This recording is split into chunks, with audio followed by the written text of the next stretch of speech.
Buongiorno, everyone. Welcome back to the Magpie Channel TV podcast here at Anarchy Brewery. You can scan the QR code, top corner of your screen, get yourselves some war beer, support war flags in the process. We are here tonight. What are you drinking?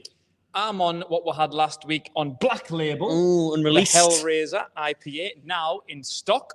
As you can see, if you're watching on YouTube, it's now labelled, no longer a Black Label thing. And it was nice, so I'm going to have it now labelled. See if it tastes any nicer. You never know. It might taste a little bit different with a sticker on the front. Might do, I. Might not, though. Might not, you never know. Okay, then, people, got loads to get into, as always, on the old podcast topics for tonight. A long old list of things, obviously transfers, what Amanda Staveley came out and said, and the lads are in Tokyo as we stand. And as you can see, I'm wearing the brand new 24-25 third kit. Did you feel that? It's nice. It's very nice. Oh, I like that.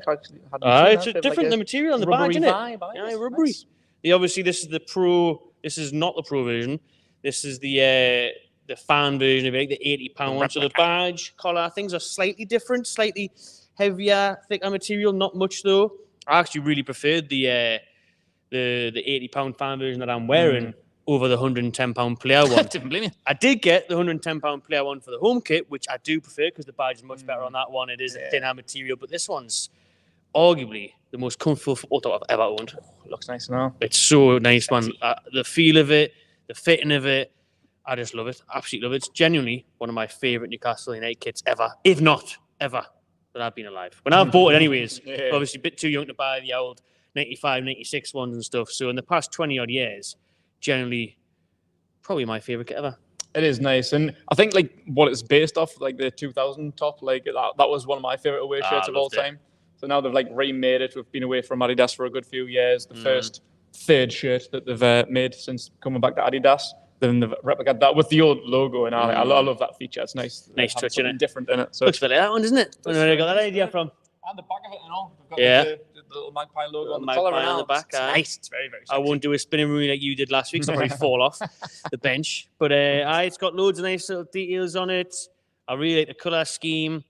I gave it a solid 9 out of 10 keg on my kit review today. What are you giving it? Probably the same. I might even go 10, to be honest. But I haven't had the feel of it. I haven't got one myself. I haven't had it on, so I don't know how it feels. The fit of it's always a good make, but just off the look of it, it's got to be a 9. Nice, very nice. Very nice. Solano vibes, Daryl saying there. Third kit looks lush. Says Aaron, massive fan, even as always to him. I love it. And obviously, it came out keg before the away one. Bit strange. Third kit before the second kit. But that is because it has been delayed due to distribution and quality issues from Asia. The classic burgundy, maroon, bluey, stripy one from 95-96 remake should have been out a week or two ago. Now it's rumored to come out around the second week of August. But this one is out first to not much of a fanfare this morning at the shop. Wasn't many there. Just me and 9 other people. Yeah, just the 9, not the 900. Nice change, to be honest. I'm glad I wasn't waiting for hours like the home kit, where there was thousands of people queuing. Why do you think that is, Keg, that there wasn't like a huge queue and funfare over it like there was for that home one? I think maybe because it was the first release, the first Adidas release. I think that's got to be a big part of it. Obviously, the classic black and white. I think that's got to play another feature in. So, yeah, black and white, home shirt, always a classic. Obviously, the first Adidas remake since... When did we lose the Adidas deal? Must have been 2010. 2010. And got relegated. So 14 years we haven't been with Adidas for. So yeah, I think the hunger was there. And you say this is the third one, not the away one. So I think there's always going to be a little bit less enthusiasm to get the next one in a way, or a third one, the second release. So yeah, but I was surprised that was such a downturn, to be honest, because from like the 900 or something that were there for the home kit to 9. Yeah, that was a bit strange. That like I was expecting a bit of a queue at least. Like, I was expecting it to be busy. Maybe it's not as busy as the home one, but Jesus Christ! I think a lot of people, from the reaction I've put out, the videos on TikTok and Twitter and that, loads of people are loving it still. Loads of people are saying they've bought it or they're going to buy it. Maybe the timing of the release hasn't been the best. Obviously, we talked that there wasn't much marketing or promotion towards it. And obviously, a lot of people, I think, have just ordered it online from what I've gathered off the comments on the video from this morning, the vlog of the kit launch. People are saying, I ordered it this morning off JD, Adidas. I suppose there's loads of different ways you can get it now. I mean, they could just pop to JD in the Metro Centre instead of not a going lot of to people town. can do it. I mean, I think people made an excuse last time, like, because obviously, 9 o'clock midweek, a lot of people have work, like that bends, like they could be on the school run or whatever. Like, so yeah, like not everyone can make that commitment all the time. But like, school's out. That's a good point. But like, if I get like time off work and stuff, like you'll do it if you can use like flexi or whatever to nip away and get in line for the home shirts. Like you're not going to do that for every single one. Like work might get a little bit suspicious. Some people might even book the full day off and just sit there and look at themselves in the mirror. Look at that nice shirt. But what they would have done is maybe booked time off work if they knew it was coming out before last night. Well, that's a good point. They kept it really low, and I think that's kind of a bad look, to be fair. Like I'm not one to be slagging Adidas off right now after 2 kits, but I'm not. I love them. Yeah, I'm not going to say anything wrong about Adidas. I love them and we're absolutely buzzing at their back. But there's been a bit of a fuck up with the away kits. They've had to delay that, and then, as you said, they've just kind of dropped the away kit with like less than 24 hours notice. It was like just last night, pretty much. Like I don't know what time it was. 7 p.m. 7 p.m. last night. Saying, the new kit's going to be out 9 a.m. tomorrow, but didn't even show any proper pictures of it. Crazy. Yeah, so I think the promotion of it's been a little bit shit, to be honest. Terrible. Yeah, so there's some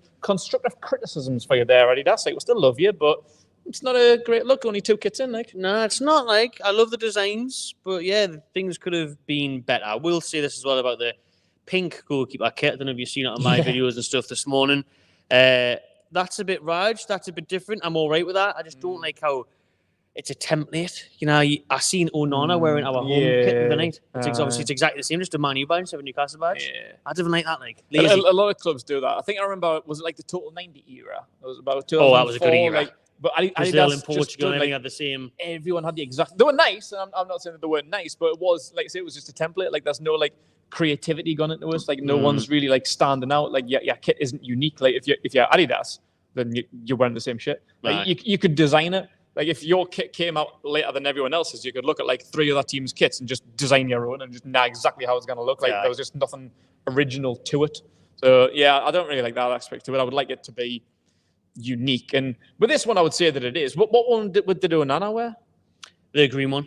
The greeny, yellowy one. Oh, the goalkeeper one? The goalkeeper one. All right, yeah. I don't think too much thought is going to go into goalkeeper shirts, to be fair. I think that probably will be a template. So shame, though, because the 90s... bring back the old sunset top, you know what I mean? Time Bridge. Yeah, that's a good point. But like for this, that's unique. Like, no one's going to be wearing that. And like the away kit, like even the design of the home kit, I feel like they've got like a similar design. It was like the Real Madrid, like the collar or something like that. So that there's a lot of resemblances. But I don't know anything that looks like that. Like with the Grandad collar button, then like the I like the button. Collar. Like the button makes in the way of the button, but there's the button. Couple break on. Yeah, I don't think anyone's rocking anything like that. Like, I think we're quite unique in that aspect. I would like to think, anyway. I haven't seen anyone with anything similar. But yeah, I love like the goalkeeper shirt. So I like the kind of idea of it, even though it's a template. Like, it's ugly, and I like that because like back like old like 90s goalkeeper shirts were fucking lifting. Right. But like that was like the style of it, wasn't it? Like, it was just meant to be like colourful, stand out, like just absolutely mental. Funky. Yeah, and I love them. Like, they're like the classic tops, but like the uglier the better. For like a 90s goalkeeper top, the most ridiculous ugly shirt you can find are the best ones. Got to distract the strikers. That's the whole point. I put them obviously. Oh, was that pattern there? Oh God, I put it wide. So that's the point of that. I like it. But we've said, you know, the promotion marketing on this one's been non-existent. To be fair, we only knew what it looked like because of leaks. However, for the away kit, there is a very good video dropping. I will say that much. Like we obviously seen with the home one, Shira was in that, and the build up, the black and white, the music. There is something very similar coming out for the away kit. So keep your eyes on that one, and I'm sure the queues will be busier for the away kit. What you quickly see in the chat before we get into some more topics. Seen there was a member, so we'll shout out them first. Jimmy, who do we think the rumoured signing Luke Edwards was banging on about earlier? So Luke Edwards put a tweet out saying we are closer to signing someone. Yeah. Essentially, you know, saying he thinks there's going to be some movement on a signing. In my opinion, Jimmy, I think it'll be Malik Chow from AC Milan. He said that it could be. He did mention that. If you haven't seen the tweet, it did kind of feel like a little bit more kind of like presumptuous. Like, he didn't really seem like committal. He just kind of like a feeling.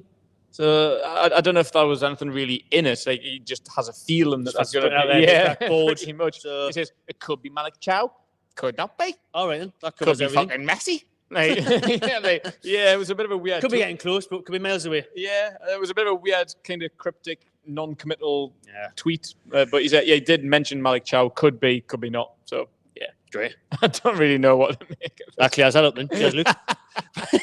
I think it'll be Chow. I've been saying it for a while now. Interestingly, what Eddie Howe said this morning when asked about Chow, he said, "No, there's no update on that." Which for him is different because normally you would just say, I don't know.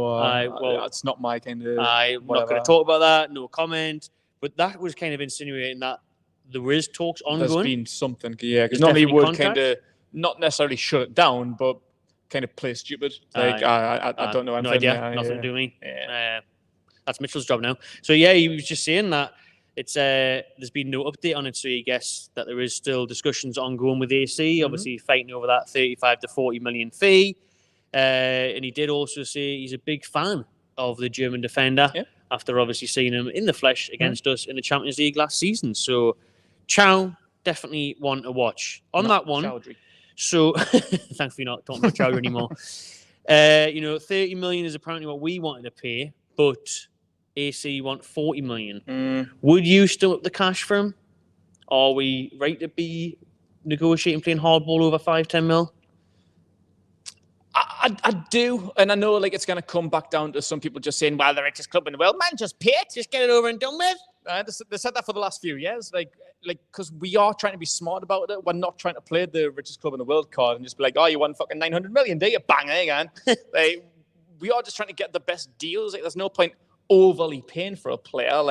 There's millions of players in the world. There's plenty of decent ones out there. You just got to find a decent deal. We don't want to end up like Man United. No. Look at Harry Maguire and like Sancho and Anthony, fucking everyone else, Lukaku, Pogba. How much you want? Oh, great. Oh, we're going to have 10 million more. Pretty much. Chelsea are the same. Chelsea will just give you anything you want. Chelsea getting Osman by looks of it. On a loan? On a loan with a buy. Deal with the Lukaku. And then I think they have to buy him for 100 million if he reaches a certain amount of goals. I paid that for Lukaku. Well, exactly. As if Lukaku's still in the Chelsea contract. He's played for about 14 teams. He's been around the world.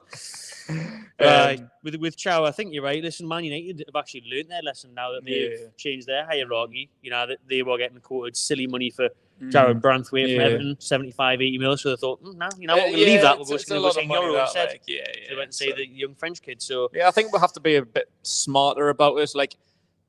Can we haggle it kind of in between? Can AC kind of come down to 33, 34, something like that? Whatever kind of discount you can get, really. If we can kind of move them off of 40, anything less is great. But if we hold firm and thinking, it is, he's a good player, but he's not worth any more than 30.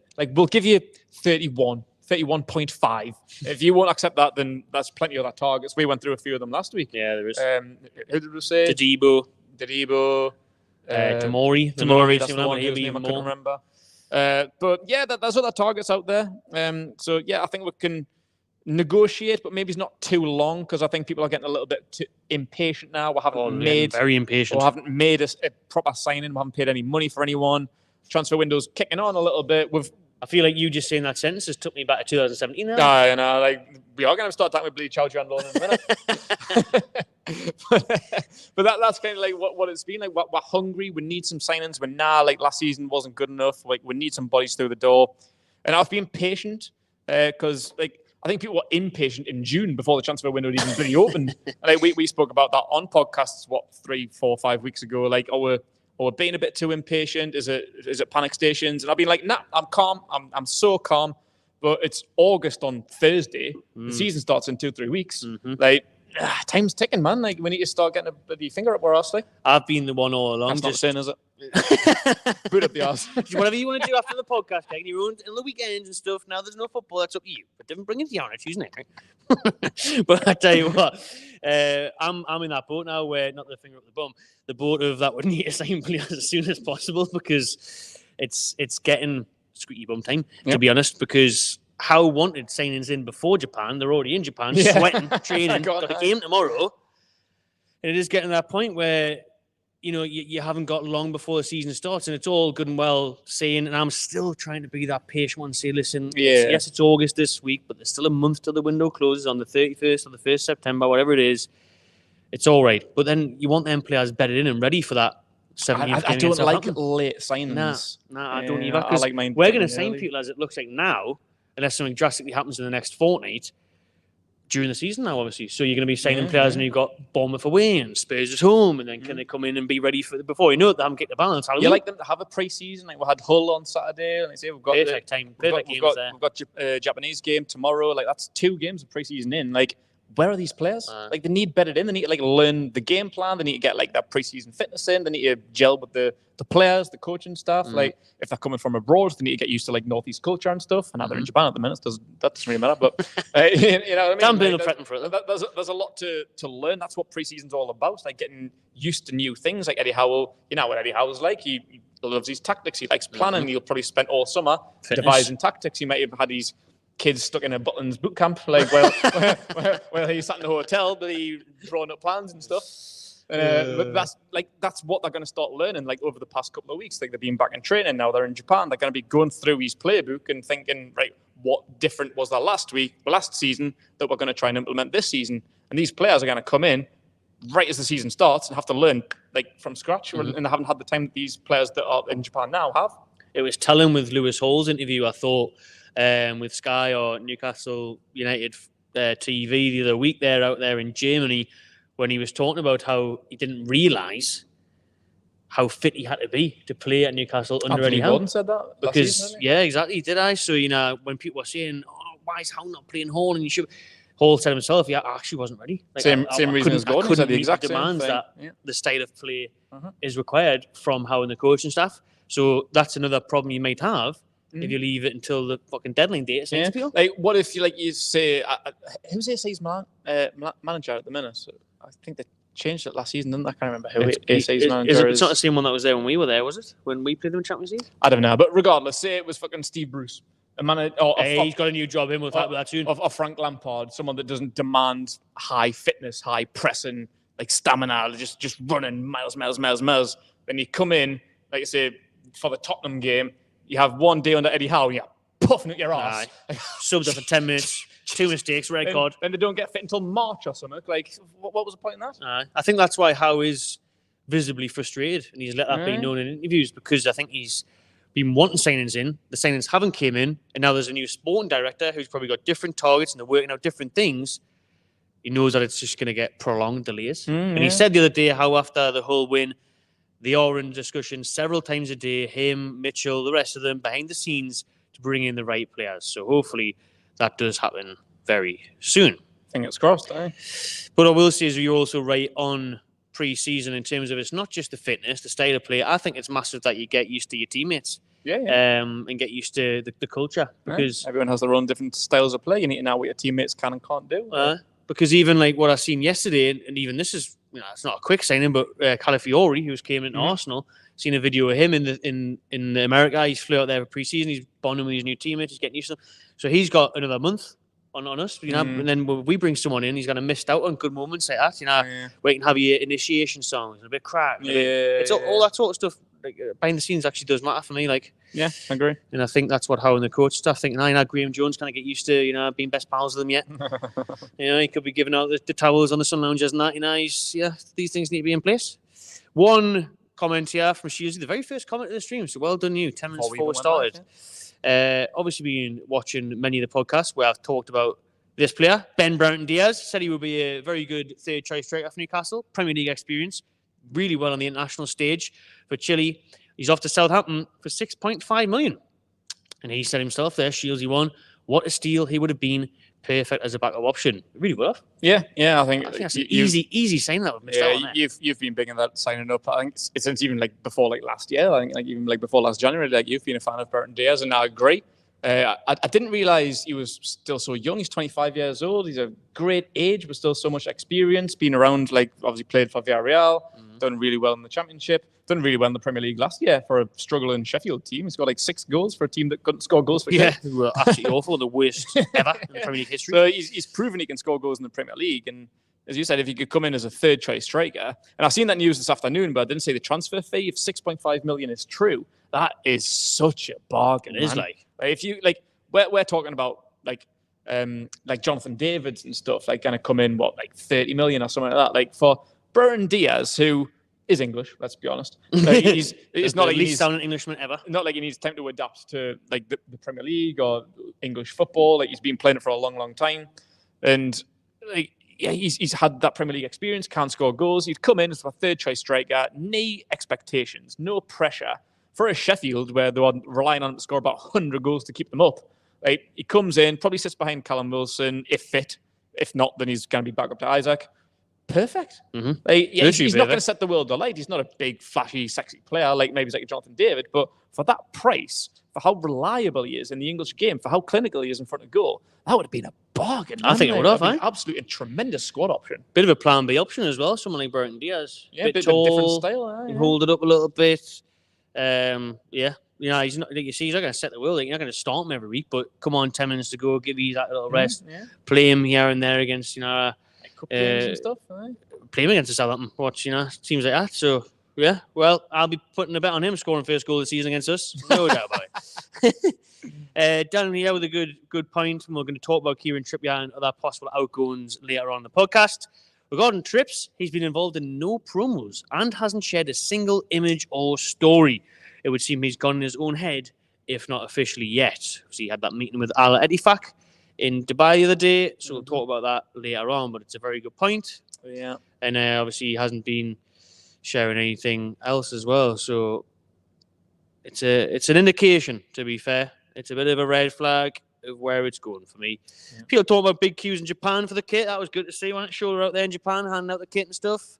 Bigger queues there than there was in Newcastle. Other people talking, I should have done more for the kit launch. This one's good by Dave. According to Football 365, skeptical in brackets, I'm glad he put that. We've tabled a £67 million bid for Arda Güler. Very skeptical. Very skeptical of that. Don't know why on earth Real Madrid would let one of the best young talents in the world go. Well, same last year, wasn't it? Just a year ago. And after that, I don't think he played loads because he's still so young. And after that Euros, But to be fair, though, could he be like if they're going to get that much, could he not be like a Minder? Because they must have only paid about 30 for him, if that. Yeah, so I don't know how much they paid for him, to be honest. It was a lot because he was only 17, 18 or something when they signed him. Like, I think it was a decent amount for his age, but I don't think it was loads. So if they could sell him for close to 70 million, that's going to be at least doubling that profit. No. After a year's worth of game time, not even a year's worth of game time because he didn't play a lot because he's still so young. They'd probably just trick a 200 million buyback clause in and pay any bar. Yeah. Wouldn't bother him, would it? Wouldn't bother him. If true, which I doubt, I think that'd be class because I'm a big fan of him. I think it's a lot of money and a big risk because he's still so young, but I'd be in favour of that. I'd believe that to be absolute horseshit. Yeah, so would I. Lots of questions about Rory Finneran. We'll talk about him soon. Shout out Matthew there from the Borough Stack Boys. So that's one of the builders there at the Stack St James Park. I was a bit crack with the other day. That's coming along nicely. And that should be open in the next week or two. Mystery signing could be Coochie. She is Graham Bowen. Rattle through a few of these. Keep your comments coming in. We'll get them at the end. Fabrizio Romano talking about Anthony Gordon and Liverpool again has had me worried a bit. Have a day off Fabrizio, man, really. Fabrizio, put your phone down. Jesus, man, you ever stop? Have a break. He says he only gets like 3.5 hours sleeping now for the full summer when the transfer window's on. I don't know how that bloke survives. He can't have a bed. Nah, he cannot be having kids in a bed like. If she is, she's the most tolerant wife in the history of mankind. All born as fuck. Okay, then let's get through our topics. We've been going 24 minutes. Jesus. And we haven't really done much. Really? Yeah. Should be a long one. Rattle them through. Right then, you mentioned his name before. The one, the only, Steve Bruce.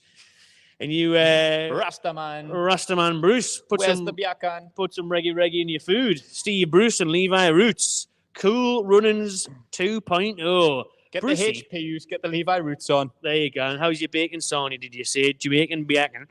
He is apparently close to being announced as the Jamaica men's national manager. I don't know who his agent is, but he's pulled off a blinder. Not that, it's not like he's going to manage Germany or anyone like that, but, Jamaica, Chris Hughton was there, wasn't he? They're just going through the ex-Newcastle managers list. Might be, aye. Hughton got sacked, aye. So I don't know why they thought it was a good idea to replace Hughton with Bruce. I mean, a lot of people do, to be fair. These obviously haven't seen his state of play. They've obviously just seen him like Emmanuel playing career. Yeah. They've seen that how good of a player Steve Bruce was. He must be a class manager. I think they thought that Newcastle have always been taken over and always been in the Champions League and been challenging with cups like we have since the takeover. They thought, Steve Bruce was there a few years ago. He must be doing a good job. No.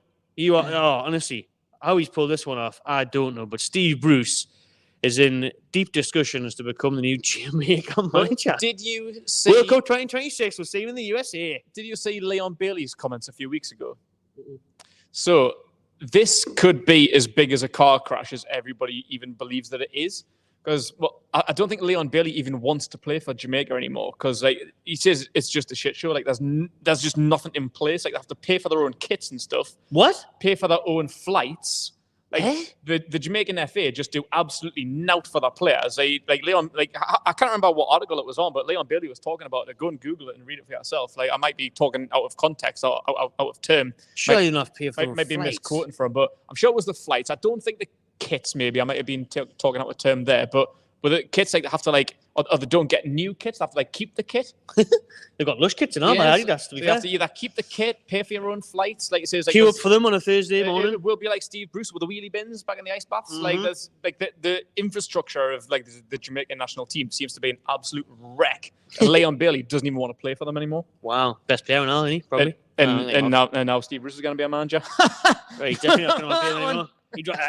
He'll take back paying for the own flights. This is the worst thing on top of this now. All right, now Steve, you'll probably have that interview and be like, I've got a what? Got to talk to Steve Bruce, seeing every day. Sorry, I think I've got another call. Sorry, Marbia's on the phone. I'll just go back there. I think if Brucey, he's talking about having to pay for his own flights, you have to be paying for Brucey's food soon. 3-course meals. One any free buffets out of there, Brucey. Well, there is. It's just Brucey's eating them all. There's now left. Hey, Steve Bruce is Jamaica manager. It'll be 4-4-2 with Mikel Antonio up top. Need curry goat for you, Stevie. You'll have to pay for it yourself. No. Curry kebabs. Donas. Curry sauce. Batter. Vinegar. Oh, Brucey. That is one of the most random links ever, that though. It is, isn't it? That's like one of them weird Chapman things that you would seem like, that would never happen. Nah. How would that ever happen in real life? That's not realistic. I thought his next club would be Warsaw, something like that, you know what I mean? Not I Jamaica. would hope for the benefit of football, you wouldn't have a job again. Nah, just enjoy your £8 million payoff and your golf trips to Portugal. And I seen him when I went to Old Trafford. He was there working for BN Sports at the touchline. Just appreciate getting paid to do TV. Just get a catch out on the beach, man. It's Irish. Just get to do that. Well, that's what he will be doing, to be fair. Jamaica job is actually perfect when you think about it. Yeah, it is. He only has to work every 3-4 months. You spend the rest of the time on a Jamaican beach. Who did I say drinking pina coladas? Who did I say was the Montserrat manager? I'm sure your next Toon player got the Montserrat job. Can't remember who it was. I can't remember who it was. It might not even be a Toon player, but yeah, someone ended up getting the Montserrat job, and you just think that's just perfect. Just Caribbean island, national job. It does sound very actually. They absolutely knout for 6 months of the year, a few games here and there. Pick your squad. Probably just the same squad that you always pick. Probably not much to choose from. Yeah. Who's Jamaica and who plays in the Premier League Championship League One, right? Deal. That'll be an absolute class job, to be fair. Dave there. Well, I've always loved Bob Marley. Class that. And then J67D saying he'll fit right in if the training isn't professional level, sitting on his arse in the sun. Yeah. Right? Well, Brucey, he's going to go and live it up over there in the Jamaican sunset. Best of luck to you, Brucey. But best of luck to Jamaica right now. I feel sorry. I was winding up Robbie yesterday. That was you, Robbie, big Jamaica fan. That's his roots. And I said, now you will really know the pain of Brucey ball that I used to tell you after fan cam. You used to laugh in my face. Yeah. Who's laughing now? Yeah. Who's laughing now, Robbie? I can't wait. I'll tune in. Might do all right against the shitty Caribbean islands, but when you start playing some decent Central American teams, you'll get absolutely battered. Play Finland, you get beat 3-0 and one touch the ball, 0 shots on target. Enjoy it. On to an actual decent manager, then a real professional in Eddie Howe. He today has reiterated his commitment again in Newcastle United. He was asked once more over there in Tokyo about the England job. Has there been any discussions? Have they been in touch? He said there has been no contact from England. There's been no contact from anyone, he said. And he is fully committed to a memorable season. He wants a memorable, upcoming, achieving season. And top 4 is the priority. Lovely. He has said the memories we have from last season for the Champions League, we want to bring them back. And he wants to have a real good go at a top 4 push once more. Mm-hmm. Good to hear that, obviously. But Absolutely. Is it realistic, Keg? What aspect of us? Top 4 or? Top 4. I honestly don't see why not, but we need to start making some fucking signings. We do, because look at Aston Villa. Might have still Douglas Luiz was saying, no, they're making good moves. They're like with bloody João Felix. Like, they're making some signings, man. Obviously, we know top four is a hard achievement as it is with your Man City's, Arsenal's, and Liverpool's straight away. 3 teams that you would assume are just going to fix the top 3. Spurs, and then I see you got your Man United, Spurs, Villa, Brighton's not too bad, Chelsea. Like, top 4 is not easy. No. So it's slightly unrealistic in that aspect, but I like the ambition. And like we've done it once before. There's not to say that we can't do it again. There was some shitty years, like Liverpool were kind of wank that year. Chelsea and Tottenham weren't very good either, so the competition wasn't as fierce as it was like last year and what it'll probably be next year. So you want to hope that at least 2 or 3 teams have a big drop-off. Villa could be one with their Champions League campaign, like what we did. I think it's over ambitious. I wouldn't say unrealistic. It's hugely ambitious, but I respect it. And it's what we should be going for. Yeah, it should be. Absolutely, should be the 4th should be the minimum target. Maximum. Yeah, sorry. Yeah. I like it. 4 should be the minimum. 3 should be the maximum. Not even maximum, because just the target. Champions League, basically. Yeah. That should be the target. Maximum, we shouldn't really put a maximum on it because we're not going to finish 3rd. No. So 4th is... I'd say 4th is the kind of maximum and sort of kind of middle market target that we should have, to a minimum of about 6th, 7th. Liverpool could struggle, 3rd place slot. New manager. They haven't made any signings yet. We've made 4. 3 of them are goalkeepers. But we've made, you know what I mean? So... Have you signed John Ruddy, have you? Salah's agent, Van Dijk's agent. Have you signed the John Ruddy? I don't think you have. So, take that. Yeah? But, so, listen, I like it from Eddie Howe. I like that that's the ambition, obviously. And to counteract that, saying, you got these teams around. Like I said, slot with Liverpool, who knows? Especially at the minute during the transfer window. Now it's happened there. Yeah. Chelsea with Maresca, they're getting beat 4-1 off Celtic in pre-season, so that's looking nice for us. He'll be sacked by October. Yeah. Villa, we've bigged them up. They're doing very well. Unai Emery, top coach, doing some good transfers. Yeah. But they will quickly find out the reality of Champions League football and playing, especially Tuesday, if they get Wednesday, drawn in a group of death like we were. Yeah. I'm sure they won't. They'll end up getting they should be the 4th seed, I would imagine, like we were. So they should get some tough draws like what we did. But... Yeah, maybe. So I think, that'll be a big deal for them, although Emery has European pedigree. So they might struggle if they get injuries as well, like we unluckily did in Spurs with Ange. They're all gun-ho. So you never know. One week they win 5-0, next week they get beat 5-0. So Leon Bailey might end up massively depressed after one training session with Steve Bruce. You probably quit football, take up gymnastics, be at the next Olympics to the next World Cup. I wouldn't blame him. But anyhow, listen, came out firing, came out again, committed to Newcastle. And what else he said was on Bruno Guimaraes. Said he is staying. Pleased that obviously the release clause expired.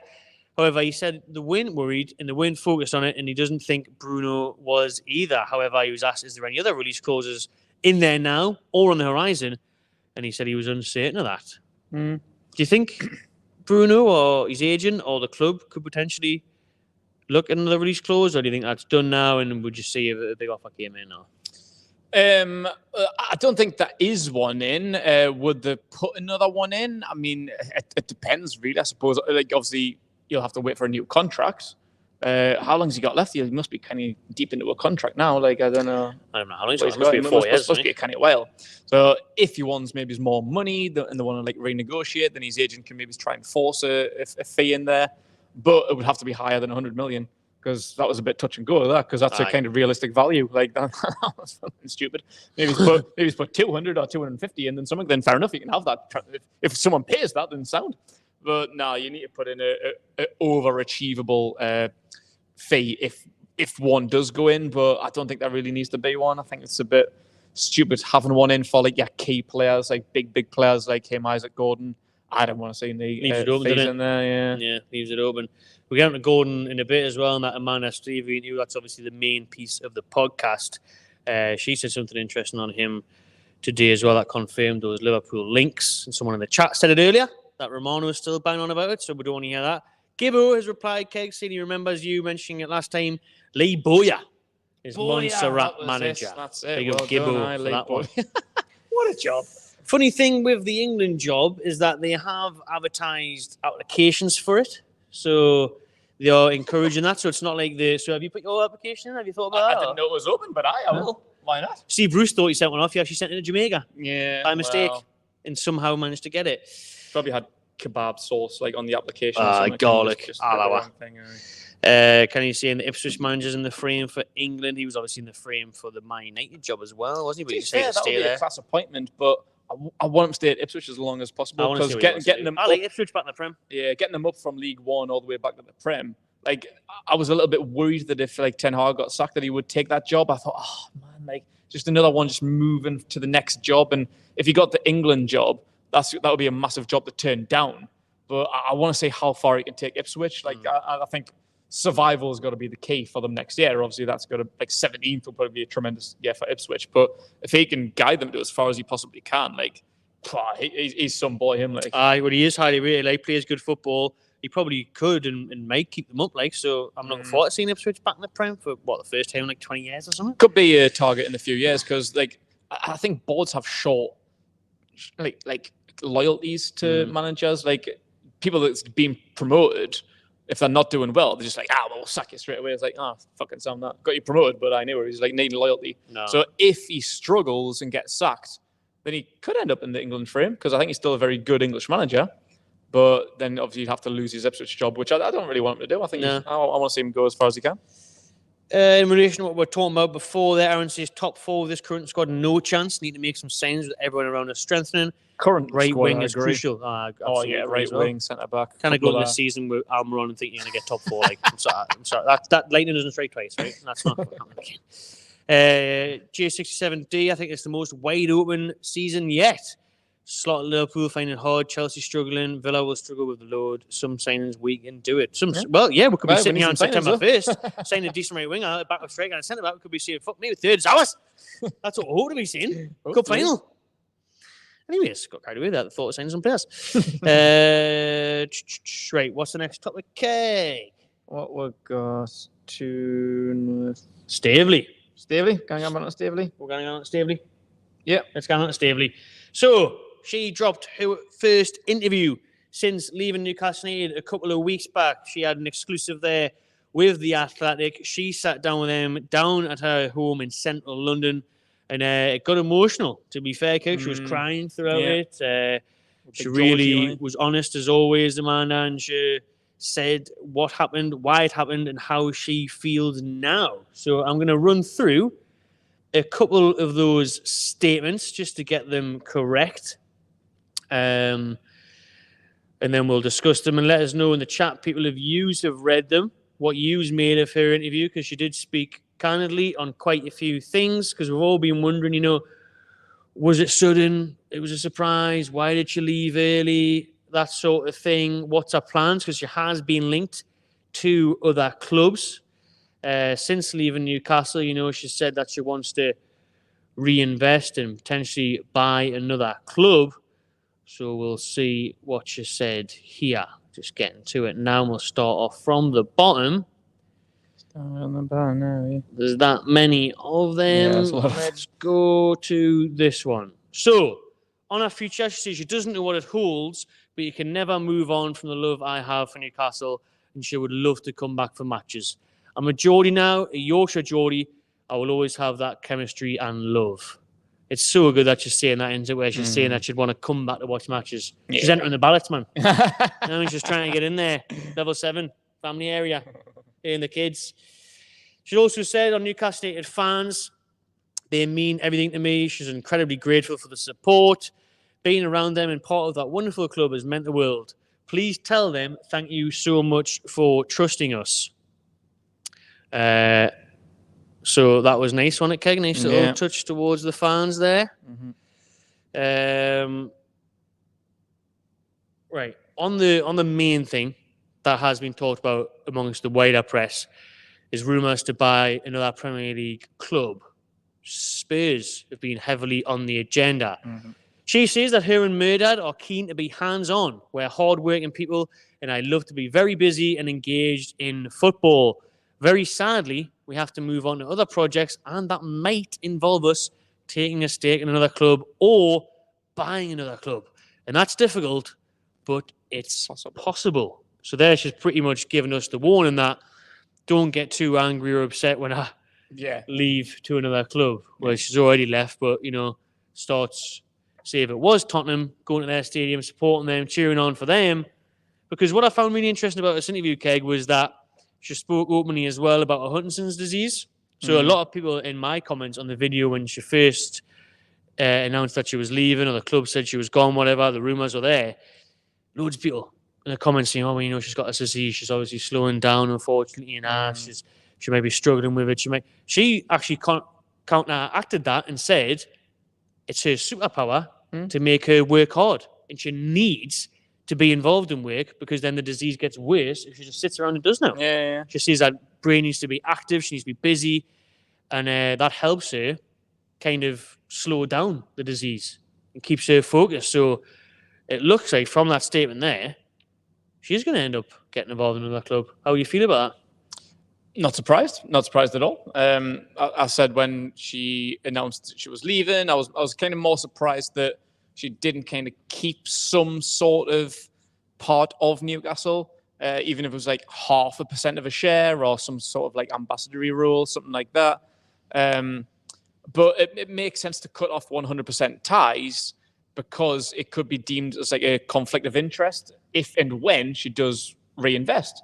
And as I think people are a little bit naive to believe, her and Murdad are investors. I think that was always the long-term goal. I don't deny our love for the club and how like balls deep she got into it. Like everything, like especially like with the women's team and like helping like buy like first team players. Like she wanted this for years. Like she came with Peter Kenyon. 7 years. She's been trying to do this for years and years. So I do not deny her love for the club whatsoever. But as an investor, she done her job. Like she helped with the consortium. She was part of the takeover. Got taken over by the bloody crown of Saudi Arabia. Turned her from the shittest team in England to the richest team in the world. And like we've always got that thanks because like she was so adamant to buy it, whether it was Peter Kenyon or the Saudis or bloody Ronald McDonald. She wanted to do it, and you've got to respect her for that. But she is an investor, so I don't believe it was ever a long-term plan. And I think people were naive to believe that she was always going to be here. She bought with for probably quite a small percent because Mike Ashley's club was worth about 2 pence. And she's probably sold her 10% shares for mad profit. I don't even know what the report fee's been, but she's made some profit. No doubt about that. But as investors, this is what she'll do. If it's another Premier League club, we've just kind of got to be grown-ups about it. You kind of be like crying on like an ex has moved on. Like you say, yeah, ex, she's got a new boyfriend. She doesn't love me anymore. Get over it. Get over, man. Like, she's going to move on. Like that's what investors do. Like whether it's a foreign club, Premier League club, she's going to find a new club and she's going to invest them and probably do the exact same thing. She'll probably find love for them as well. Absolutely. But I don't think she'll ever deny her love for the club. I think she'll always come back as a fan. She'll always want to like check how the women are doing, how the men are doing, how the club's doing in general, the academy, everything that she's kind of put them roots in. She'll want to see how we're blossoming. Always will do until the day she dies. I'm sure she'll absolutely love her. But as an investor, she's going to move on. Absolutely. And as long as it's not Sunderland, I don't mind. Exactly. I was just going to say that now. Like, as long as it's Sunderland, you can fuck clean off, Amanda.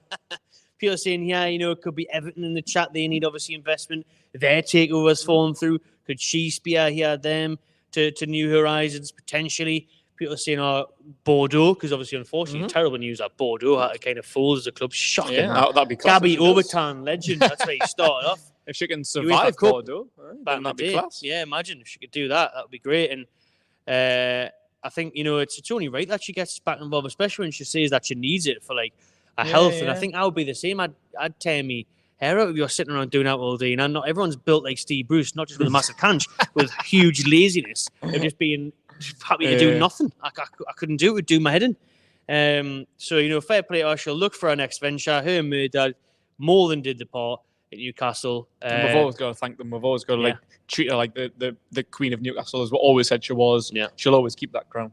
Really hope to see her back at St James's Park, but also Kingston Park one day would be nice. Oh, yeah, now you mentioned the women's side of things there. When they get to the WSL. Oh man, she needs to be there at them Champions League nights for the women's, because she was there from when we were nothing. Yeah, 4th division and that. Sure, we said that's what she wanted to do. Brought them under our roof because they were independent of the club. Brought them under our roof, had them playing games at St James's Park, back-to-back promotion, back-to-back championships. So yeah, that'll be absolutely class for her to come back and cheer the lasses on when they get WSL, Champions League, all that. You said earlier in Jamaica buying their own kits, and that's where the lasses were at before she came. They were buying their own kits, paying for training, and now look at them, full-time wages in the championship. It was like amateur, wasn't it? Would they even be classed as same umbrella? Yeah, that's even classed as Newcastle Football Club. Yeah, but were they even classed as semi-pro? Semi-pro. They were all like college. Must have been amateur, if not semi-pro. But now, like they're a proper professional club, paying wages and stuff. So, absolutely class.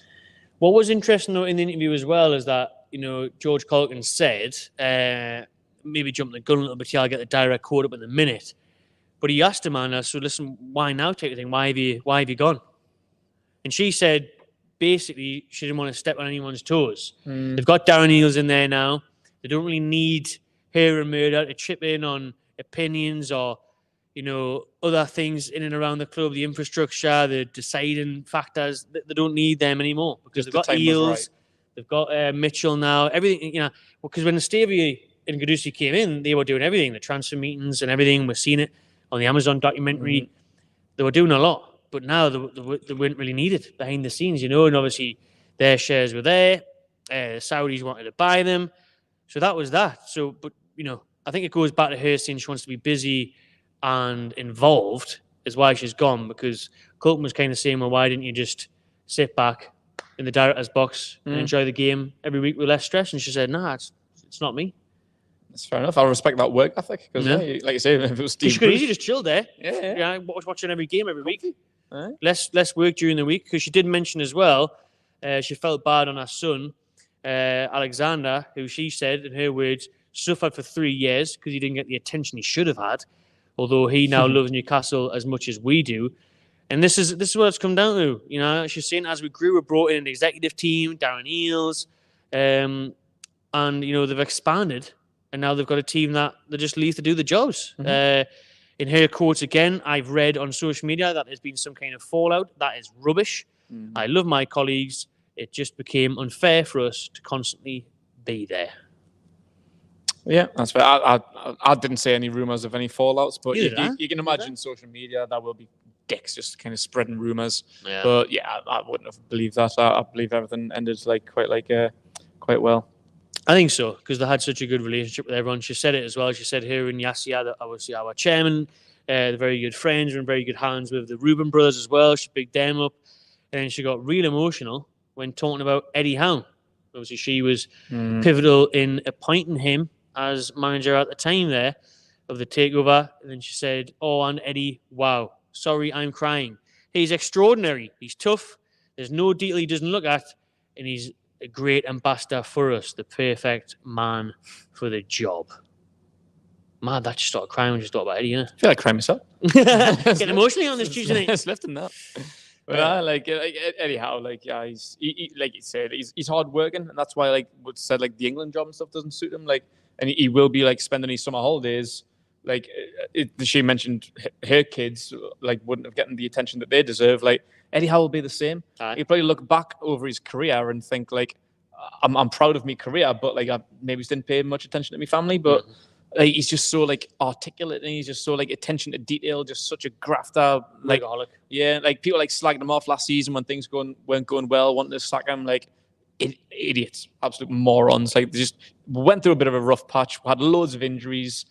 Eddie Howe's the man. He's going to take us forward, and I'll be devastated if he gets the England job. Obviously, I'm an England fan as well, but I'm a Newcastle fan first. Definitely. I want him here. I want him at my club. Fuck England. I want him in Newcastle for however long it takes to win a trophy. Yeah. And we'll finish off on Amanda just saying, she's heartbroken that she's not there anymore at Newcastle. She's devastated. She won't be part of it every day, but she wishes us all the best, and she's sure that those high hopes she had of the club when she first took over, saying, we'll be competing to win Champions League, Premier Leagues, she still believes we will get there one day. Hopefully, the financial fair play and PSR calm down a little bit. there isn't a reason why we won't. A couple of questions here from the chat before we get to the next topic quickly.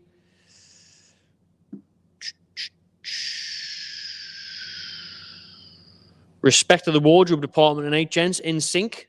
Guess that's with the new kit NFC and then the Magpie Channel. Remember Magpie Channel merchandise? $14.99 t-shirt. A lot cheaper on this one. Tell you that right now. On the magpiechannel.com. Grab yourselves t-shirt weather, people. Get some t-shirts on the magpiechannel.com. Unplanned that as well, to be fair. That wardrobe department sinking. Matty, will you ever bring back the blonde hair? Probably not. Well, maybe. Tell you what, win a trophy in Bruno Guimaraes scores a winner with blonde hair. That could be the deal. That would be worth it. Oh, nice message from Robert there. Just want to say happy anniversary to my amazing partner. 7 years together and still going strong. Get on, Robert and Mrs. Well done, Robert, and yeah, your partner there on that long 7 years together. Going strong. Good stuff. What's the secret? Right then. What else we got? Just quickly, because we don't want to miss out any before we get them. At the end of the show, we'll do a quick Q&A, but we have been going for 51 minutes, and we've got loads to talk about. Right, so, about halfway through the itinerary. Briefly then on this one as well, it is announced that Newcastle United are now part of the Billionaires Club.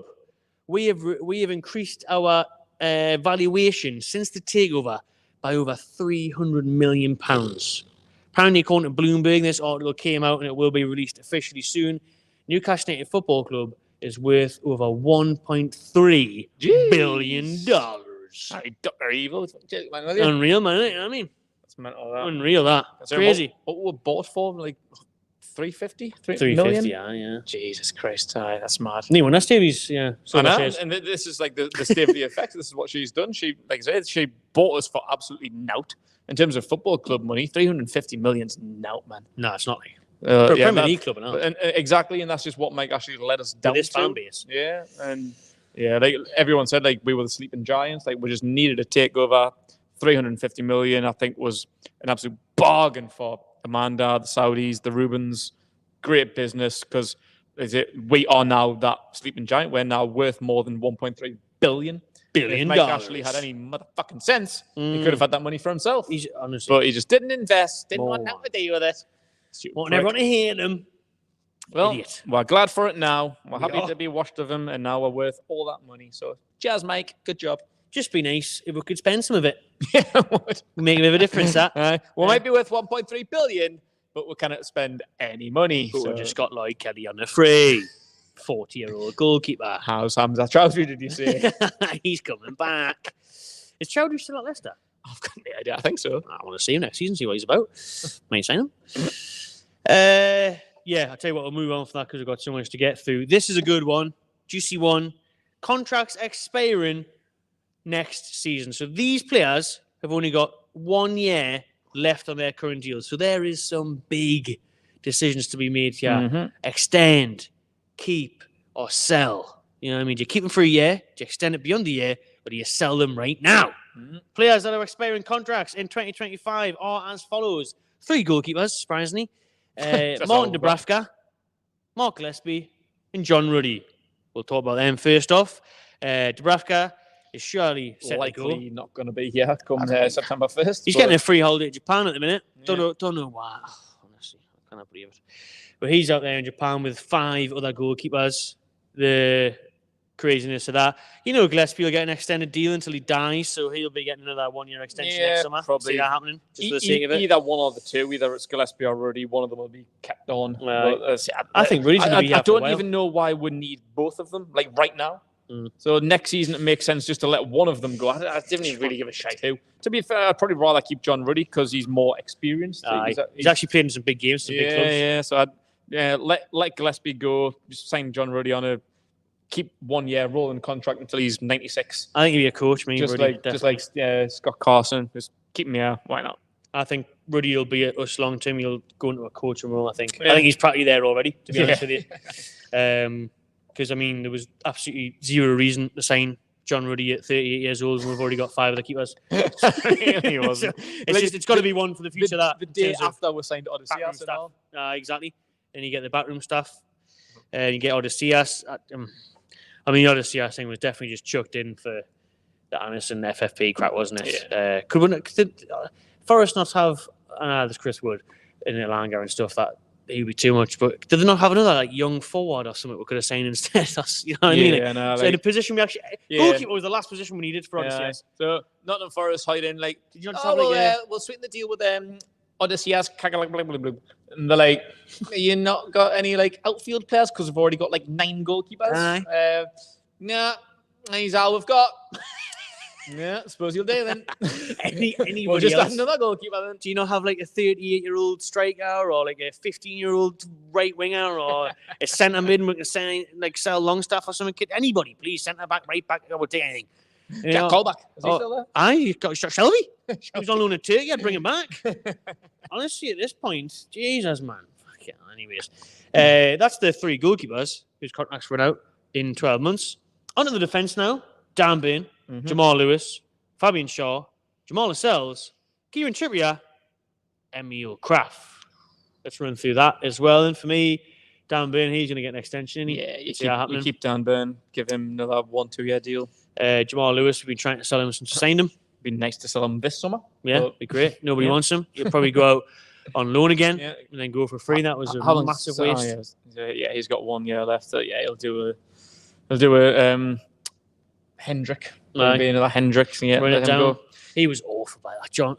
Jamal Lewis there against Hull on the weekend. He looked bad against Hull. And I thought that would be about his level. Yeah, he was at Watford on loan last year, and I think they thought he was Ari. Did a job for them. Did he start left wing against Gateshead last season? He did, didn't he? And he's again. I'm sure he missed 1 or 2 sitters, didn't he? First half, I think Matt Ritchie whipped one in, back post, and he just skied it. I'm like, you're awful. He stinks. What's going on? Stinks. And he's getting himself a free holiday in Tokyo at the minute as well. Yeah. Free sushi. So, nice to see him have a good pre-season if he's get some opportunity. Yeah, I thought that now. I seen him at Hull and he was just about as good as Hull's fans. Shite. No one there.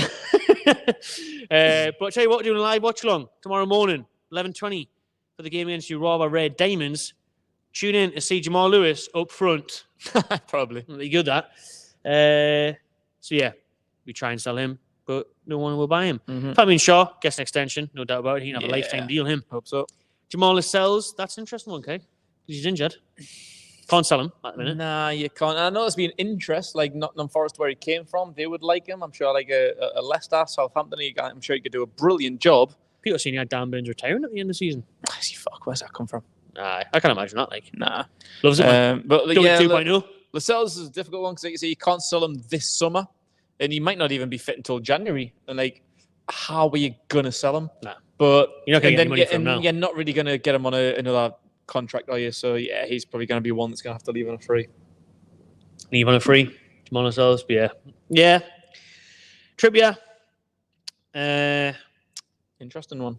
We'll touch on this now because obviously he had a meeting in Dubai on holiday with Al Ettifaq. Conveniently. A good meeting, according to himself. Obviously, I've did a video on that already. So your thoughts on it, Keg, that meeting that he held out there? And will he be gone this summer? You think so? People in the chat before obviously talking about how there's no promo of him in the new kits. Yeah. He's not sharing anything on his story, on his anything about Newcastle United for months now. Yeah, I mean, it's all far too convenient, really, and it's like the dots are aligning. You don't just go to Saudi Arabia on holiday, do you? Like, you got to Dubai, if anything. Like, you didn't get to Saudi Arabia for a vacay. But yeah, like you say, it all adds up. Like his house is up for sale. There's been a lot of talks about his relationship, his marriage, his family life, all being a part of his problem last year, and they say not being part of any of the promo kits and stuff. Like, it's all far too fishy. Oh, it is. And then he goes out there. He tags someone who's he's a scout or something of head of scouting, Gerard's club in Saudi, and he tags it. Good meeting, like. He's a goner, like any. But we've spoke about it a lot over the past few weeks. I don't think it makes sense because he wanted to come back to the north of England, where he's from, after leaving Atletico Madrid. That's when he had a wife. And then he goes. That's a very good point. And then he goes pretty halfway across the world to bloody Saudi Arabia. Doesn't really make sense. But I say, 1 year left on his deal. I think it's unfortunate. It's disappointing because he's been probably my favourite signing post-takeover. He's been one of our most important players, a captain, a leader when we really needed one to step in and take the armband off of Lascelles. in his quality, he's been one of the best right backs consistently in the league since he signed. Apart from obviously last season, had a bit of a down spell, and started a lot. Right up until the final, didn't he? In the Euros. So he's a class act. He's a really, really good player, captain, leader, personality in the dressing room. But it does seem like he's gone. And with 1 year left on his deal, we only signed him for 12 million, like 2.5 years ago. So if we can get anything back from him without having to let him go on a free next year, with Tino Livramento lined up, Harrison Ashby there as well. Yes. Just got to let him go, I'm afraid. I think so, because when he turns 34 this year... 34 years old as well. You know, he's obviously hasn't been up to scratch form-wise latter end of the season, the personal stuff. And obviously you've got people in the chat here saying, he's been disrespectful having that meeting and posting about it and stuff. Shouldn't have posted it. Nah, not like that. I wouldn't say it's disrespectful, but he shouldn't have posted it. It's just stupid, really. It's not smart. Yeah. But then again, like Warren's saying, he's probably the best right back we've ever had, and he has been amazing for us. I agree. Yeah. I think Sell and Krafth as well. 1 year left on his deal. He's like an easy squad player to have. Yeah, he's a tricky one. You could give him another 1 year deal. Like, I don't think it's worth selling him because I don't think you get a lot for him. We paid 2 million or something from him, didn't we? Something after that? 5 million, was it? 5, I think. 5 yeah. million. And we've had a long service out of him. Like, he must have been about 2019, so we've had about 5 years worth out of him. He's reliable. He can slot in at centre back if there's injuries. Bit versatile. Not bad. Solid squad rotation. If we want to give him a 1 year deal, so be it. If we let him go on free, so be it. Like, he's not really. He's just whatever, really, isn't he? Onto the midfield and forwards. Then you've got Sean Longstaff, Joe White, Ryan Fraser, and Callum Wilson. Sean Longstaff, 10-year deal next. 10-year deal for Longstaff next. I would sell him. Joe White, just sell. I've never seen him do anything of any note. Unfortunately, I think he had a bit of an injury, to be honest. So he didn't really get much of a chance this pre-season. But yeah, he's not going to get a game, is he, for us anywhere in that midfield? So probably just sell if you can.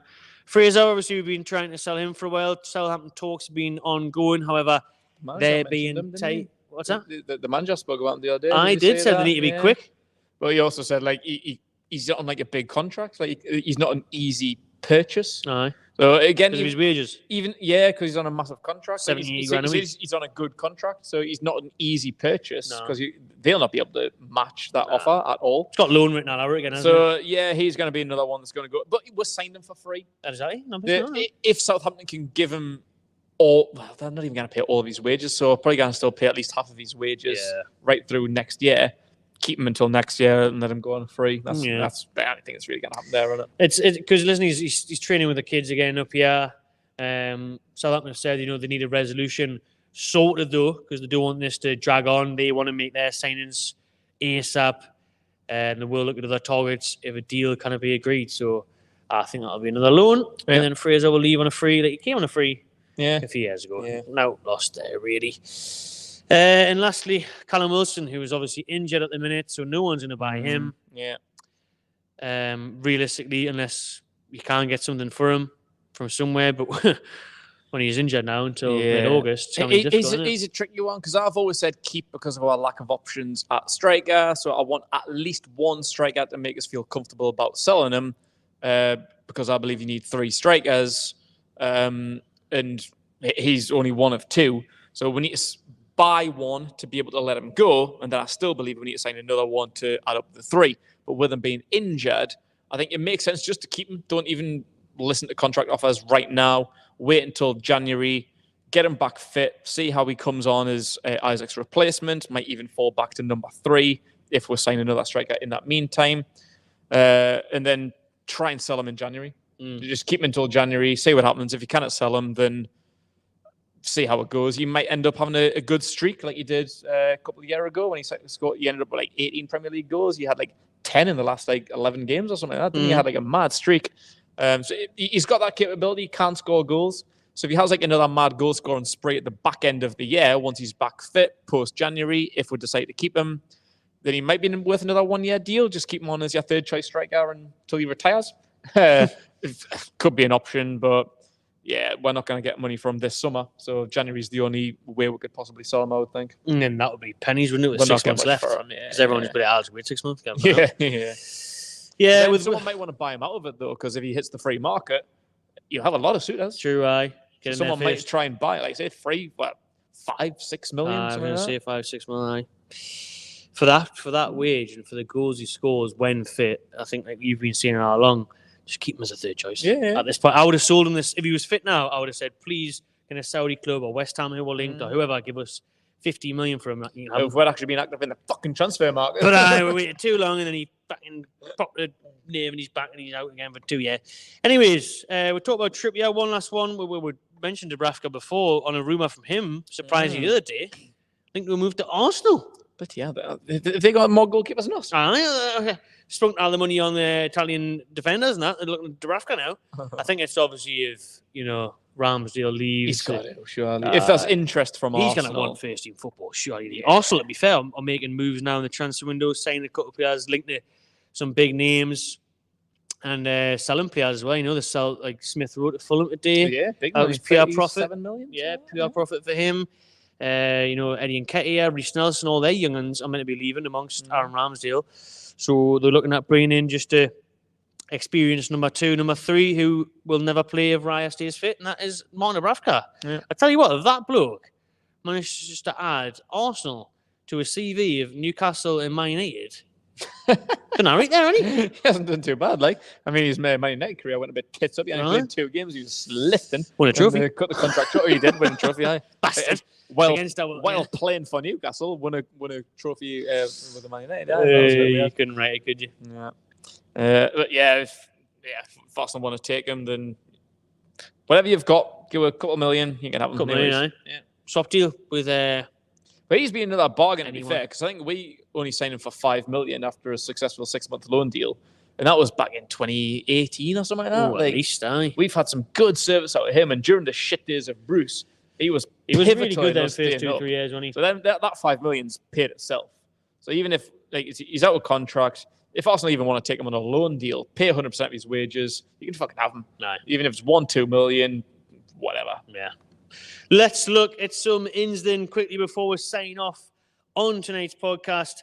And Newcastle United are set to announce the signing of Rory Finneran, the young Irish midfielder from Blackburn Rovers, the youngest player to ever play for Blackburn. He's played for them at just 15 years old. I think I remember seeing that at the time. I'm sure Sport Bible or someone put a post about it, about Blackburn playing a young kid, the youngest player they've ever had. And I remember seeing that. And I never really clocked until today when I started reading that article. I was like, no, that must have been him. That was him in the FA Cup against Cambridge United. And funny enough, in that game, he had to have his own custom kit, because he wasn't allowed to have the sponsor in the middle of the shirt. Yes, I do remember hearing that. Of the e-cigarette company that Blackburn are sponsored by, because he's under 16, so it would have been illegal. So he had his own kit there. He's really, really highly rated. Rory Finneran, captain of the Republic of Ireland under 17s. Yep. Fabrizio Romano is saying Newcastle beat off a host of English clubs and top European sides to the signature of Rory Finneran. I put out a leaked image of him signing there at St. James's Park today. So I don't know if the club have announced it yet, and not to be fair, where we've been doing this podcast, but it will be coming soon. And that looks like a very promising move for the future, Keg. Yeah, definitely. A lot of moves for the future. I know there was some criticisms about the Serbian kid, the centre-back last week. But that's what you got to do, man. This is the future. With someone with such a young potential, already an international captain, the youngest player to ever play for Blackburn, with how highly rated he is, and now he's not going to be a first-team player, and that's what everyone's whinging about. We need to sign some first-team players. Well, we need to build the academy first, man. We need these young players. We need the proper infrastructure, and that's how you go about it. Signing these young, talented kids, then maybe it's the end up. Not everyone needs to be a Minter where you sign them and just sell them on. Hopefully, we're looking for the next Phil Foden, next Miley. Yeah, but we want Foden's value is well over 100 million, one of the best players in the world, and he was an academy kid, next exactly. Man City didn't pay for him, so I want as many young kids, as many young promising kids that's going to come through, and not just have high valuations for to sell them on, but I want them to come and make a stake in our first team and be our quality players, our future stars. So that's what I want. So if he's going to be it, then class. Absolutely. I'm just laughing at Aaron's comment saying, can't wait for him to get sold to Chelsea in 2 years for 70 million for FFP. if I can't pay 70 million, then you can fucking have him. Well, there you go. And, Minto will come out to bite us, says Kenyon underneath, who's having a blinder with Brighton on pre-season. But we all knew that was coming. Speaking of right wingers, though, we've talked about Malik Chow. He's our guest for the next signing for Newcastle. We talked how, Newcastle are looking at spending 30-odd million for him, but I'm 140. So we'll go on to the next target. I did a video on him last week when Italian media were reporting that we had bid 30 million for Nico Gonzalez, the Fiorentina winger, Argentine international, who has won 2 Copa Americas. Came on for Messi in that last final. He scored a brace in the Conference League semi-final. A really talented right winger there who is left-footed. We can use both, so that's a plus. That's fine. What do you reckon of Nico Gonzalez? Sounds good. I've seen him a couple of times. He's a solid player. I think 30 million's a decent fee. I've seen links to Almiron going to Saudi for 30 million. Bloody also. So if we can pay that exact same money for someone better, a left-footed right winger who can actually use his right foot for the same value, that would be mad, wouldn't it? Dream come true. I couldn't believe it. But yeah, Argentine international, 26, I think he is. Yeah, 26. Not a bad age. Great age. So yeah, I would take him. We need that right wing position. He played in, I think it was 5 or 6 of the Copa America games. Didn't score or assist. Did he not? I thought he got an assist. He's got a decent goal scoring record, but for Argentina, not so much. So I'm not sure. So, we've had a lot of links. There's been loads of right wingers that we've been linked with. It's better ones. I'm not blown away by Nico Gonzalez, to be honest. I think there's been a lot better links. But if we do end up with him for 30 million, then I'm not going to complain. 30 million is really not that much. It's not at all. Fulham have just paid 35 for Smith, who's been injured for 2 years. Yeah. He's a great talent. He was brilliant when he burst through at Arsenal, but it's not. Yeah. West Ham in talks with Fulger from Dortmund. I was going to mention that. Simon there with the chat. I love Fulger. I think he's a great player. Fulger, German international, old school number 9. Yeah. Good against us in the Champions League. Good for Germany in the Euros. That would be an average signing. But on right wingers and Keg, if you didn't want Gonzalez, we've talked a lot on this channel about Federico Chiesa. Bit injury prone, but great record. Yeah. Goals and assists. And only 21 million is the value that Juventus are asking for. That has alerted all the top 6 clubs. Today, Sky said Chelsea, Liverpool, Spurs, Arsenal are all interested in signing him. Spurs is going to be the heaviest link. Every time I've seen his link, the valuation goes down. I'm sure it was meant to be. Podcast, I'm sure it was meant to be like 35. It might have went down about 30. And I'm sure a couple of weeks ago we spoke about him. Like Juventus could be willing to let him go for 25. Like 25. That's a really good deal. And I was doing 21. Week later, anyone signed him. So just wait another week. It'll be 10 million. I know. Just wait. It'll be under free.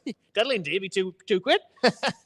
But Spurs are heavily interested in him. I think Ange Postecoglou, the Spurs gaffer, was asked about him in a press conference there in their Asian pre-season tour, and he kind of flirted with the idea a little bit. So it could be Spurs, and it could be a good signing for them. But as I mentioned before about Malik Chow, like you don't need to overpay for players just because we're rich. But for players that are worth it, why not? So if you want to beat out competition, that's where you tend to pay the odds. So if Chiesa's only kind of valued at 21 million by Juventus, like if they get a 22 million offer from Spurs or whatever, why can't we end up in a battle? What if we end up, like you mentioned, Nico Gonzalez is worth 30 million? What if we just bought Chiesa for 30 million? No. I think he's worth that. I think he's a cracking player. Might have a couple of injury problems, but I think if you can shake them off, then I think 30 million. I think 30 million is worth it. I think 21's an absolute bargain. Yeah. So if we can 21's crazy. If we can go in low but end up in a battle with every one of the top 6 and go up to 30, I'd probably cash out at 30. But if anyone else wants to pay more, then fucking crack on, you can have them. But I would battle them, mate. Like I'd go all the way up to 30 million if you want to. I think honestly, if Spurs or anyone signs Chiesa for just over 20 million, that is an absolute steal. Really even if he does get injured and misses 2 months, that's still a fucking bargain. Yeah, to be honest with you, it really is. Another big name we know that's been linked with Newcastle United on the wing is Ferran Torres of Barcelona. This looks, to me anyways, my opinion of it for now, is it's more like agent driven towards the Spanish press, because they were reporting that Newcastle had made a 30 million. 30 million seems to be the figure, yeah. That's all we've got for right wing by the looks of it. 30 million bid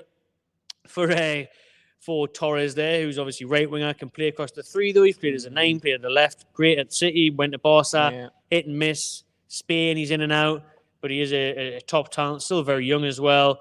However, the Athletic have said today that club officials from Newcastle United were bemused by reports from Spanish press saying that we had bid 30 million. So that does indicate that it's a load of drivel.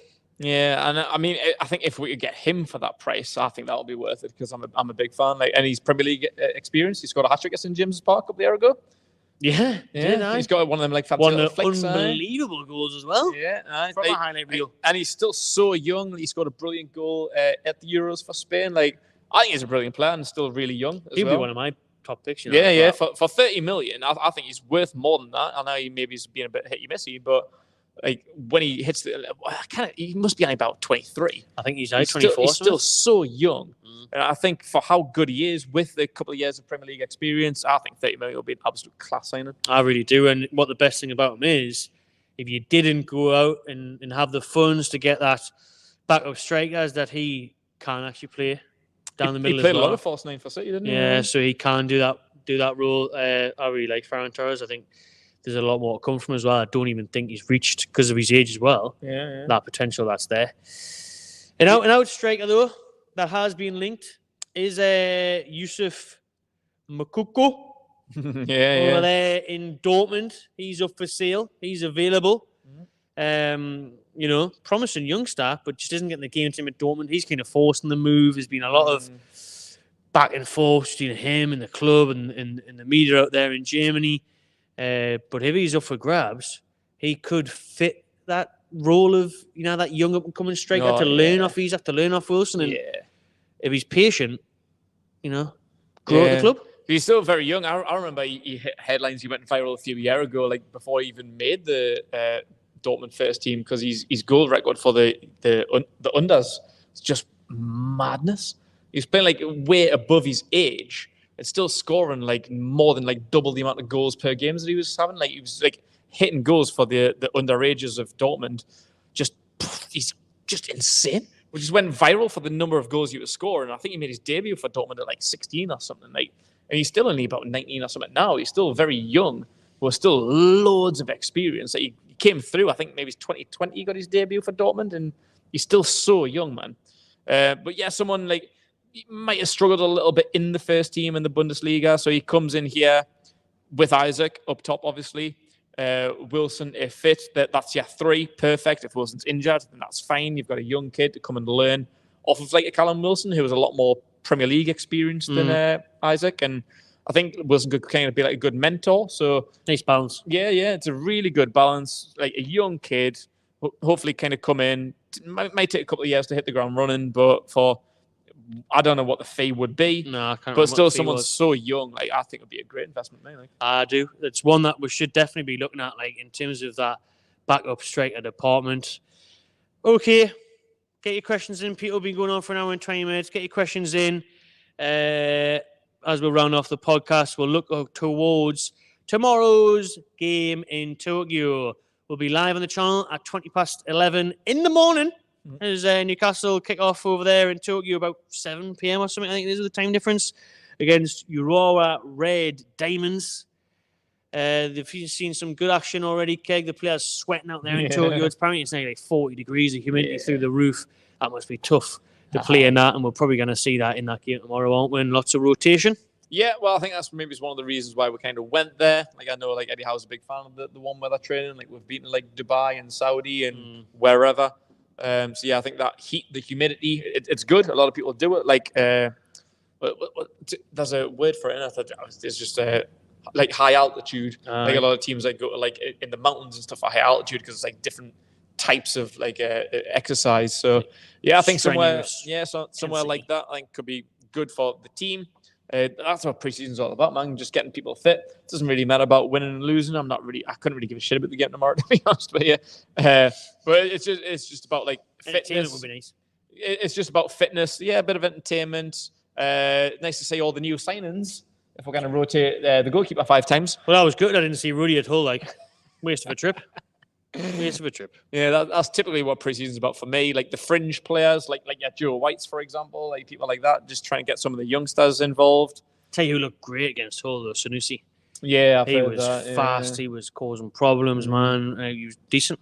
But people like that, like obviously Ali Anderson's gone now, so there's a opening for someone young. The next young breakthrough. Yeah, Louis Miley was the star of the USA tour last year. Ali Anderson's been there a couple of years ago, so yeah, we're looking for the next big thing. So Travis Hernes, he could be one. Like if he gets some game time, so yeah, that's what it's about for me. It's about the youngsters, the fringe players, the new signings.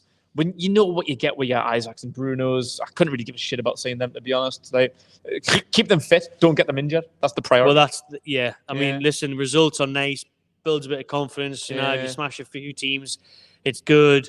But obviously, we want to get the fitness up, and most importantly, no injuries. Let's not get a freak injury. Let's not get long-term injuries. So, I'd rather see like your Sanusis than your Isaacs. Like anyone other than your key players, give them 45 minutes if you have to, but get them off. Don't overstrain them. Like, you didn't need any injuries with the Premier League season coming up in a few weeks' time. So, yeah, one with our training, one with our games, a little bit of competition there. Obviously, rotation. Get the young'uns in. Yeah, should be a good trip. Should be a good trip. A nice trip for them. Like I say, I'll be live 11:20 a.m. tomorrow morning for that game against the Red Diamonds. And then we've got another game on Saturday at around 11 a.m. as well. So probably do a watch along for that one. Also, just to see how the lads get on, what the state of play is looking like, how are we doing? It's a shame with this right now. I liked the America one last year because I liked that how we played Premier League teams and how we played Villa. So the Premier League series. You know, this year I've been watching a lot of VFTV's content, to be fair. It's been class out there in America. They've been having a good time. Robbie's just been going out and getting smashed every night. It's been good crack. Obviously, they were in the club with Jude Bellingham and that. And you know they played Man U, beat them. They've got Liverpool tomorrow, so you know you want to be playing teams like that, don't you? Like these Japanese teams, I couldn't really give a shit. I mean, it's great for the fans out there and stuff, but Red Diamond, you want to play teams that are going to challenge you. I don't know anything about these Japanese teams, but teams that they say you're going to play. Even like a Hull. Hull was alright, because Hull were like. How I said this, they were quite strong. They were good tactically. They made it quite difficult. Hull, for me, was decent good because it's going to be Hull away was like going to, I don't know, Ipswich away. You know what I mean? Southampton away, something like that.